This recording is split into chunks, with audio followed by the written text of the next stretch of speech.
Today, we're going to talk about the science of tools that are powerful for fat loss that I'm guessing most of you have never heard about before. Many people want to lose fat. Many people are athletes who need to lose fat. And in general, we know that having body fat percentages that are too high is unhealthy for us. And most people struggle to lose fat. The key thing is to shiver, or shivering, is a strong stimulus for the release of adrenaline, epinephrine, into fat and the increase in fat oxidation and mobilization. Now, shivering is almost always associated with cold. We think shivering, we think cold, because when we get cold, we shiver. And there are two ways that shivering can increase fat loss. And there are several ways that you can use shivering, you can leverage shivering, and you can leverage cold to accelerate fat loss.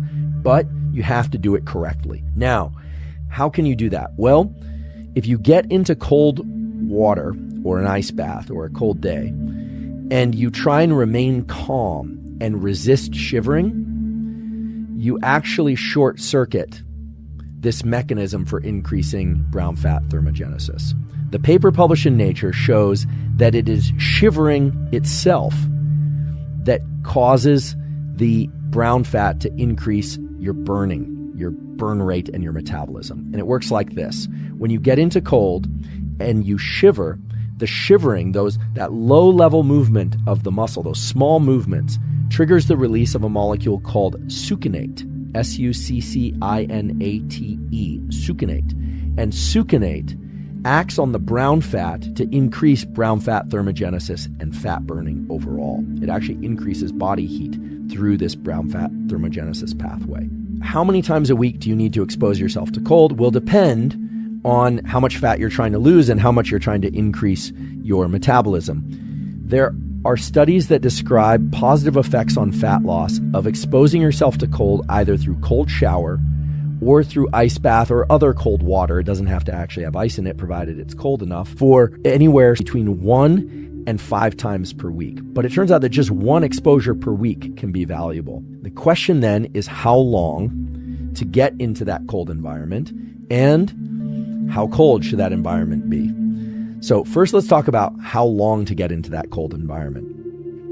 The answer here might be a little bit different than you might imagine. Most of you might think, oh, well, if 1 minute is good, 3 minutes is better, and if 3 minutes is better, then 10 minutes is best. But remember, the goal is to get the shiver-induced release of succinate so that succinate can trigger the brown fat. It turns out that if you want to trigger the shiver, what you want to do is to get into the cold and then get out of the cold, and typically not dry off. So here's a potential kind of sets reps protocol that you can play with. Find a temperature that induces shiver for you. That's going to vary depending on your cold tolerance and how cold adapted you are. 1 to 3, maybe 5 times a week. Get in until or get under the shower or whatever it is, until you start to shiver, genuinely shiver. Then, after about a minute or so, get out, spend 1 to 3 minutes out, but don't dry off. Get back in for anywhere from 1 to 3 minutes, but try and access the shiver point again. And you might do 3 repetitions of that. So it's 3 times in and 3 times out total. Okay? That's a great starting place. And what you don't want to do is build up your tolerance to cold so fast that pretty soon you're able to resist the shiver, because remember, the shiver is the source of the succinate release that will trigger brown fat thermogenesis. There are things that people can ingest that will allow them to oxidize more fat, and that occurs mainly by increasing the amount of epinephrine that is released from neurons that innervate fat tissue. One of the more common ones is one that you may already be using, which is caffeine. Now, caffeine for burning more fat, for oxidizing and mobilizing more fat, is an interesting one. It can be effective at dosages up to 400 milligrams. Some people like the way they feel drinking 100 to 200, 300, maybe even 400 milligrams of caffeine before training. And indeed, that will lead to increased fat oxidation. It will do that because you will release more epinephrine and adrenaline. What are some of the other things that are useful and interesting? Well, in terms of tools that are actionable and have reasonable safety margins, I've talked before about something called GLP-1. This is something that can be triggered by the ingestion of yerba mate, which is a tea. The short takeaway is mate increases GLP-1 and, yes, increases the percentage of fat that you'll burn. It increases fat burning. And that is especially true, it turns out, from the scientific literature, if you ingest mate prior to exercise of any kind. So if you want to burn more fat, drinking mate before exercise is good. Drinking it at rest when you're not exercising will also help shift your metabolism toward enhanced burning of fat by increasing fat oxidation. Some people who don't like mate might prefer something like guayusa, which is spelled Guayusa. It's a sweeter tasting tea. It doesn't have any sweetener in it, but the leaf of the guayusa plant is sweeter than the mate plant. I sometimes will mix the two and then make the tea with that. And there's one more compound that I think we should discuss in terms of increasing fat loss, and that's carnitine or acetyl L-carnitine. They lie in the same pathway.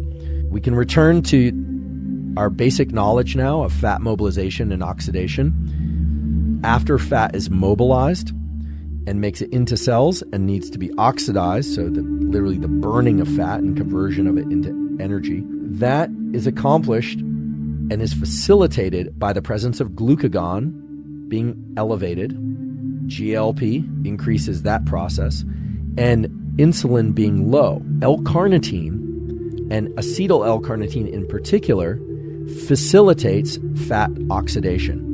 It helps convert fatty acids into ATP. And indeed, supplementing L-carnitine can increase fat loss. That's been shown. At what dosages? Well, people ingest anywhere from 500 milligrams to 2 grams per day in divided doses, typically.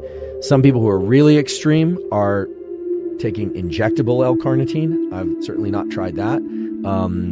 I confess I have used it in pill form from time to time, but in part because of the fat oxidation effects, but also because of the other effects that it tends to have. Now that you understand the cellular process by which fat is mobilized and oxidized, it should make sense that if L-carnitine is important for converting fatty acids into energy, then supplementing L-carnitine makes sense. Acetyl L-carnitine is the type of L-carnitine, or the form of L-carnitine, I should say, that is transported and utilized most easily by the body. And so that's why sometimes we distinguish between L-carnitine and acetyl L-carnitine.